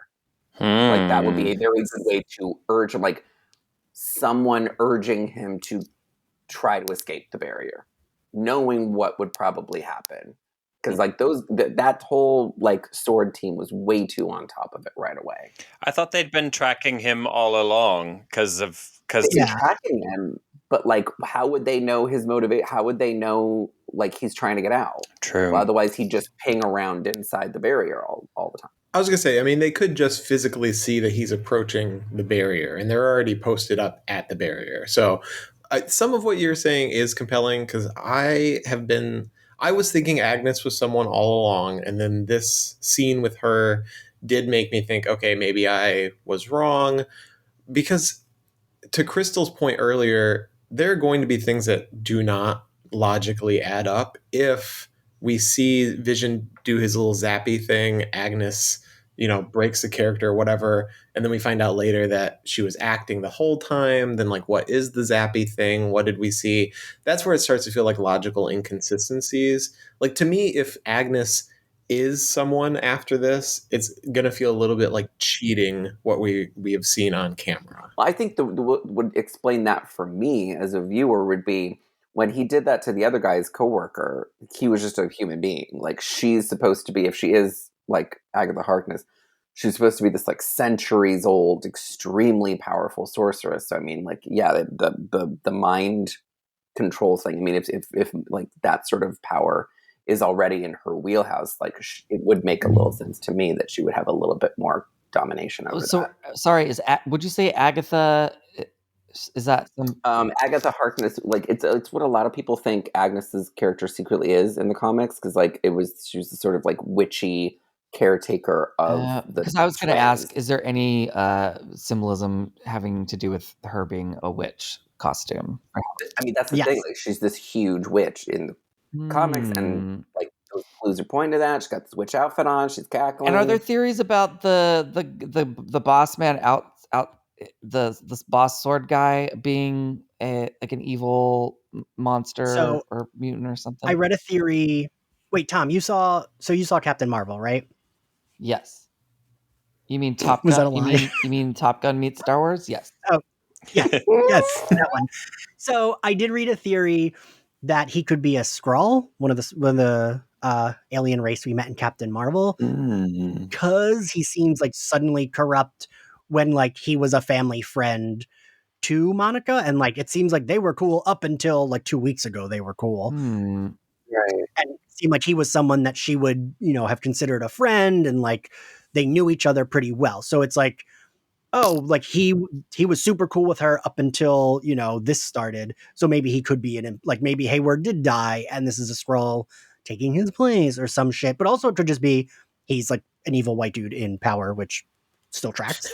I know. I was going to say, I was like, it doesn't make sense. He's this like white guy in charge, and like he's suddenly not listening to all these people of color and just throwing them out, like not taking what they're saying seriously. So that's like a theory I've read, because he's not based on anyone in the comics.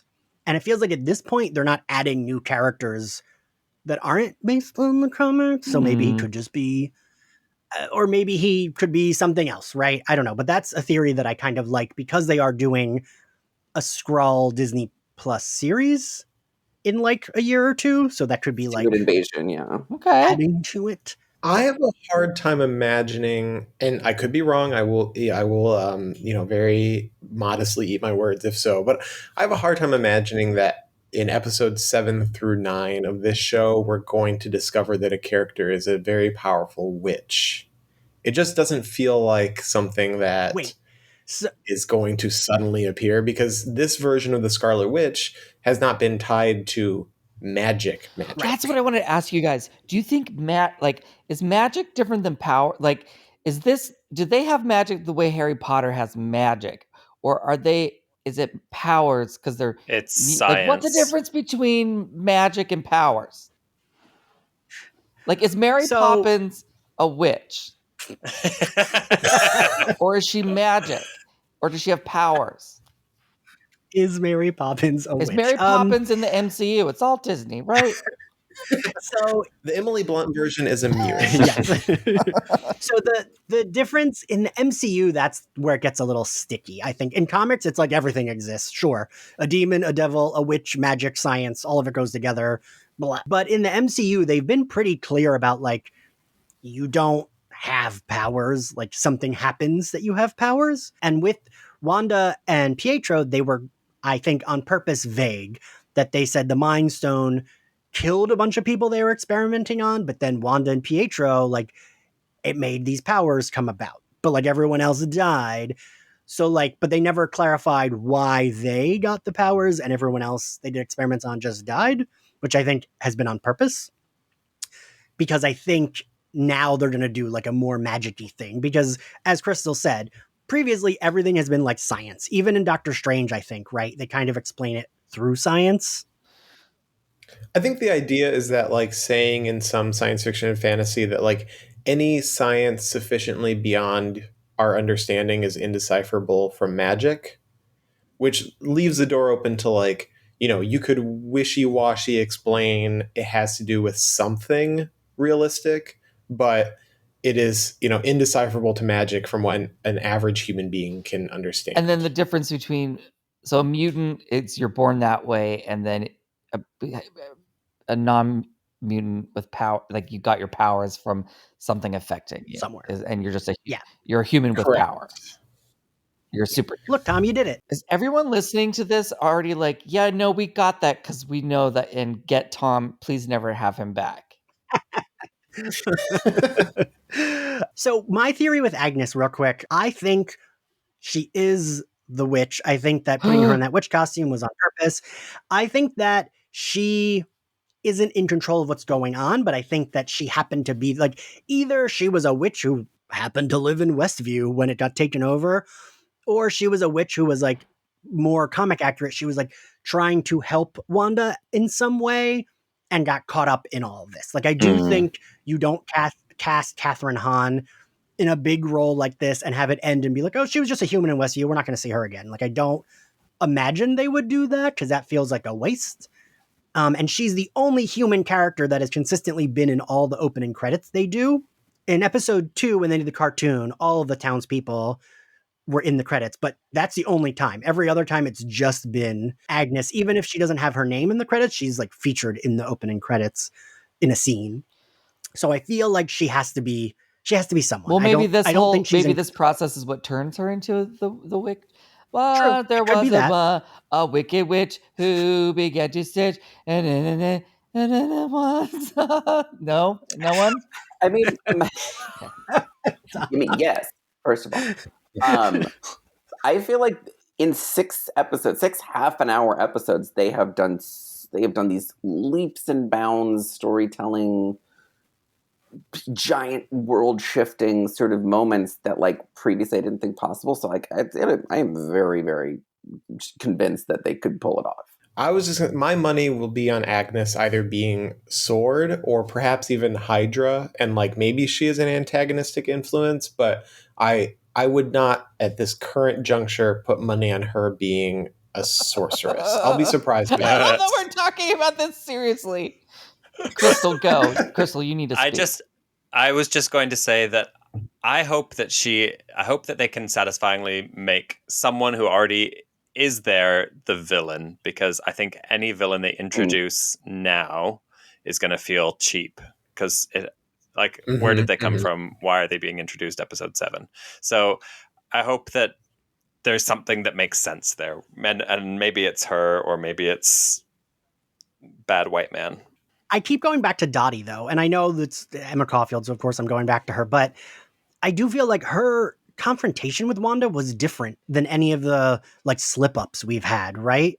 Like, her confrontation felt different. Like, she was like getting there before the radio even the radio scene even started. Like, she was like, I don't believe you. I've heard things about you, and I don't think you're here to do good things to this town. And like, for me, that like had to have been, that just felt so different than the way other characters have even interacted with Wanda. Like, they are all terrified of her, and Dottie did not seem scared of her.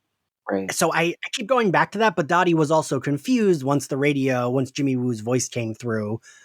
So I don't know. Because that was such a good scene. Like, for me, that was the first really big, like, oh shit scene of the series. So I keep going back to that, thinking like, is she someone? Because if it was a character we saw early on, but maybe we don't see until towards the end, that ends up being the quote unquote big bad, I'd be okay with that. Because I do agree with you, Crystal. Like, we're so close to the end. Don't introduce a new character that is also something else. And if they're a big CGI blob, I'm also like, about it. But if the CGI blob is like from one of the characters we'd already met and that's their true form, I'm more okay with it. I don't know. Well, historically, I mean, like I agree with Crystal. I think like I have had this conversation with several folks where I think the way the MCU has historically done villains and villain plots and puppeteers has been very small to big. Like, I think it's very possible that they can go, okay, Agnes is and has been from episode 1, the villain of like the entire show, and then there's a shadowy puppeteer person behind it that we'll learn in Doctor Strange 2 was Mephisto or something like that. Because like the way they even did like Loki in the Avengers was like, yeah, Loki was the villain in the Avengers, and then we find out later that it was Thanos ordering him to do it. Like they're like, and they didn't right away go, okay, it's Thanos. Thanos is this, and he's doing that. Like they didn't do that in 2012. They like really slowly unboxed that. So I think it's very possible to be like, yeah, Agnes has been sort of not antagonistic, but has been a catalyst. Like she's like, come here, we got to make this dinner in episode 1, and then she's like, okay, come here, we got to go over to Dottie's house in episode 2. Like she's this catalyzing person. So like, yeah, like for sure it can be her having some sort of architecture behind this in some sort of big bad way, but like might not be the full mastermind behind it. Might be like, oh, she was acting on somebody else's orders, and then they will tease that in a post-credit something, and then that will show up any later thing. Okay, that's fair. One last thought. If we're seeing that photo of Emma Caulfield pruning the bushes, if that's an episode that she's coming up in, do we think there's going to be like a Desperate Housewives vibe episode or not? Because Desperate Housewives, was that a comedy or was that that was a drama? Well, it was both, right? Or are we getting more serious in tone with our shows and maybe we go down that direction? And yeah, I don't know. I would love that, honestly. I think that would be great. Like a bunch of like, it's Catherine Hahn and Emma Caulfield and fucking Elizabeth Olsen as like Deborah Jo Rupp as, wasn't there like a sassy old lady in Desperate Housewives as well? Yes. The lady from she's dead now, but she won an Emmy for Catherine Houston. There we go. Yes, there you go. Also, I'm going to say I'm right because I was right about that Out of This World reference, and you were. So I'm just saying. So we cut to Vision coming through the boundary. He's crossing through, and I really was like, Jesus Christ, do we have to watch this man die again? Like, I thought we were going to watch him deteriorate, and Wanda was going to then, I thought that would be the end. I was glad we didn't, but I thought it's done. I thought this whole ending is so intense. Like, I will be honest, I found this episode to be the slowest of the episodes. I still loved it, but it was slower to me. But this end was immediately so intense, from Vision crossing over and deteriorating. We cut to Darcy runs out to help him. She gets handcuffed to the fucking car. The scene that really got me emotionally was Baby Wiccan, because like a little gay witch boy and his witch mom teaming up to save their like robot dad. He's so sensitive. He's sensing trouble. Shut up, Tom. I just thought he was a little kid and a bad actor. I'm kidding. God. So Pietro even says to her like, oh, your dead husband can't die again. And she just like blasts him across the town square. I don't know. I thought the little boy's acting was good here when he's like, they think he's dying. And she's just like, hold on. And she just freezes everything in the town and her eyes go red. And she immediately starts expanding the town, which I was like, fuck. Frightening. I kind of thought it was going to get everyone. I like that Monica and Wu, they like see it happening, but they're like driving to meet so-and-so. So they're like, well, let's just speed up. Hayward and his goons leave, and they leave Darcy there, which I was very upset about because she's my favorite. And she starts expanding the like her hex create like her like control over this town. And I will say, I like genuinely gasped when the sword agents are running and they turn into fucking clowns. Yeah. I thought that was so perfect. I'm shocked I haven't seen that GIF floating around yet. That part was just like made me so happy. I love that Darcy is going to say fuck, but then the like border hits her and it turns into fudge because she's like in a sitcom now, so she wouldn't be cursing. I thought that was like very clever. Crystal, what'd you think of this ending? I loved it. I'm just desperate to know what Darcy's going to be turned into. Is she a clown? Oh my God, right. Is she a used car salesman? I really hope they like make her a waitress, like a sassy waitress, like she's in Two Broke Girls. I don't even like that show, but I love Kat Dennings, so I feel like that would be a cute. And they do all these meta nods, so I feel like why not put her in a waitress outfit? Yeah, I'd buy Wanda that. and the kids go to a diner and she's their waitress, right? Yeah, like sure, she's gonna be in some like Gilmore Girls kind of vibe. Like she's gonna. Is she be gonna a little try just, to like, have populating. powers though? Like, is she slated to become a superhero? You know, that was a question I had as well after this because I was like, ooh, they could. And I mean, I think Darcy's fairly well liked in general. Like Kat Dennings is kind of doing her Kat Dennings shtick, but it's like a breath of fresh air in this universe, I think. Mm-hmm. So if they wanted to make, because they've done that before, right, Steve? They've had like the alias not actually match the superhero in the Marvel Cinematic Universe. Yeah, I feel like there are a couple examples of things not matching up one to one. Yeah, and like I don't know how you feel, but I would be totally okay with that if they made her like, you know, Squirrel Girl or some shit. Sure. I feel like, well, she's confirmed for Thor 4, right? She's coming back. She has said she's confirmed to do something, and they've said it's not necessarily Thor. Okay.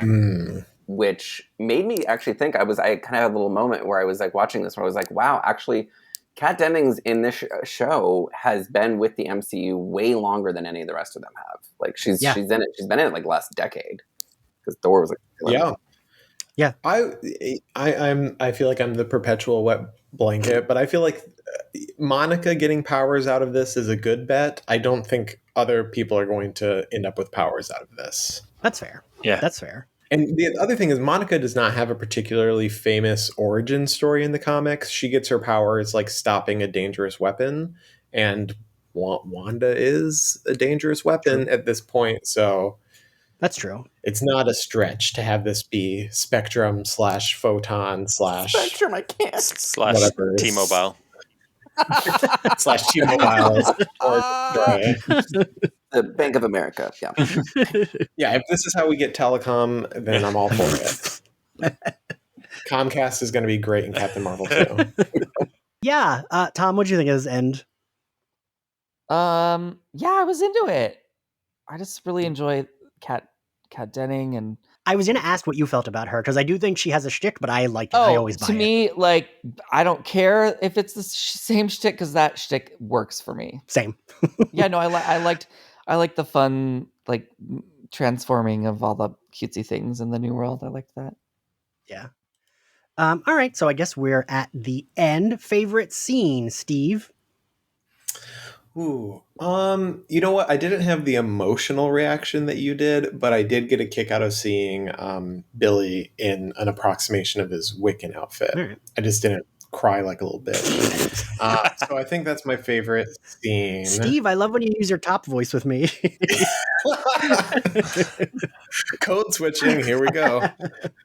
Wanda got a hold of me. Introduce one gay character, all the homophobia jumps out into it. Crystal, what was your favorite scene? I think the scene with Vision and Agnes, just because anytime someone's going to give me a witch cackle, I'm sold. It was a good witch cackle, right? Yeah, it was great. Tom, favorite I'm scene? with Crystal, same one. All right. Adam? Well, I'm with Steve, but with more emotion. I think in general, I really, Ian, I'm with you. I kind of liked the, I don't know if you're going to say this, but like, I loved the, Billy coming into his powers by really like basically kind of teaming up with his mom. I think like anytime, like honestly, any like little like mom gay son moment is just there for me. Yeah. While I said this episode was slow for me, it had a lot of moments that were like tied for favorite because that was like very cute for me. I loved seeing them team up. I loved the kids running to their mom, being like, "Mom, mom, mom!" Like I love the idea of these little superpowered children. I don't know. I love that, but I gotta say that whole end of from Vision crossing the border to her expanding the hex and all of them turning into fucking clowns. that brought me joy. So that was my favorite scene. Favorite outfit, Tom? Oh, I didn't even think about that. Well, you know what? No, I lied. I loved the what's his Evan's homemade the silver duct tape lightning bolt. Quicksilver. Okay, yeah. That was fun. All right. Crystal? It was a tough one for me. I think it's either got to be Agnes dressed as a witch, because again, just witch, or I'm going to give it to Scarlet Witch, the classic costume, and I think it's got to go there. All right. Steve? Yeah, I'm with Crystal. It brought me joy. Even though I don't think Scarlet Witch has a historically great costume, I've still spent over 30 years seeing it, and it was nice to see that version show up. I agree. Yeah. Adam? I mean, like, obviously the little Wiccan costume, but also, like, to say something new, I would say I really, really liked, like, Uncle Quicksilver and Little Speed wearing the same kind of outfit. In that really, like, early 2000s sort of, like dickhead, kind of, like, Sky High style, of hair. I'm going to go again with Wanda and her Scarlet Witch outfit, because I thought she looked great in it for it being like a very, like you said, Steve, her costumes aren't like notoriously great. They're infamously not great. But like, I don't know. I just liked seeing her in it. I liked the headdress. I thought she looked cute. Now we're going to grade the episode. Adam, what grade do you give it? I would give this an A-. Okay. Like, okay. Solid, good, really great moments, but like, yeah, in general, like, I don't have a lot of love for that era of sitcoms, there was a lot of, like, it did feel a little, like, I started to feel a little like, oh, okay, we're spinning our wheels waiting for the next big movement. Yeah. Tom? Actually, I was into this whole Malcolm in the Middle vibe. I'm going to give it an A- as well, but for the opposite reasons. Steve? Yeah, I was a huge Malcolm in the Middle fan, so this one gets like a definite smiley face sticker at the top of the page for me. By the way, I Bryan find Greg a Cranston little in those tidy aggressive. whities has stuck with me. I was so wildly turned on. Oh, it was all about the older brother for me. Yeah, I was going to say, I was age appropriate to like the older brother. Yeah, me too. Yeah. Definite gay awakening. Mm-hmm. Who didn't grade yet? Crystal, I think you didn't grade yet. I didn't grade. I'm going to give it a solid A. I loved the setting. I loved the advancement of the plot, and we got a lot of cheesy costumes. So A. Cool. I give it a B. Thank you all for joining us. Oh, no explanation. Jesus, that was. I feel like you all already gave the explanations. I feel the same kind of way. For me, it was just a little bit slower, but like I still liked it. I don't know. I feel like this show, even in an episode, if I think it's like, it's still better than most things I'm watching. I don't know. Yeah. Thank you all for joining us. Thank you all for listening. If you like the podcast, you can find us on Spotify, Apple Podcasts, YouTube, and other corners of the internet. You can support us on Patreon, which helps keep the podcast going. And you can find us on social at SlayerFestX98. You can find me at IanXCarlos. Steve, where can everyone find you? Steve_Foxe, Foxe, on Twitter, or the same handle on Instagram, but that's really just dog pictures. Tom, where can everyone find you? Oh my God, I just got verified on Twitter, you guys, so I'm really excited about that. So follow me at Tom Lenk on Twitter. Really? Overdue. Crystal, where can everyone find you? You can find me at really. Crystal Will See You Now on all the platforms, and also check out my podcast called The Things That Made Me Queer with World of Wonder. Also, Crystal, I don't think I told you this before, but that's like a really good social media handle. I think like that's such a good handle. It's unfortunately slightly too long for some platforms, so on Twitter I'm Crystal Will See You, which is a little bit sad. She'll see you sometime. Yeah, whenever. Adam, where can everyone find you, and where can they buy your book? You can find me on Twitter at the Adam Sass, on Instagram at It's Adam Sass, and you can buy my YA debut thriller novel, Surrender Your Sons, wherever you buy your books. And we'll see you all next time. Bye. Thank you. Bye. Bye.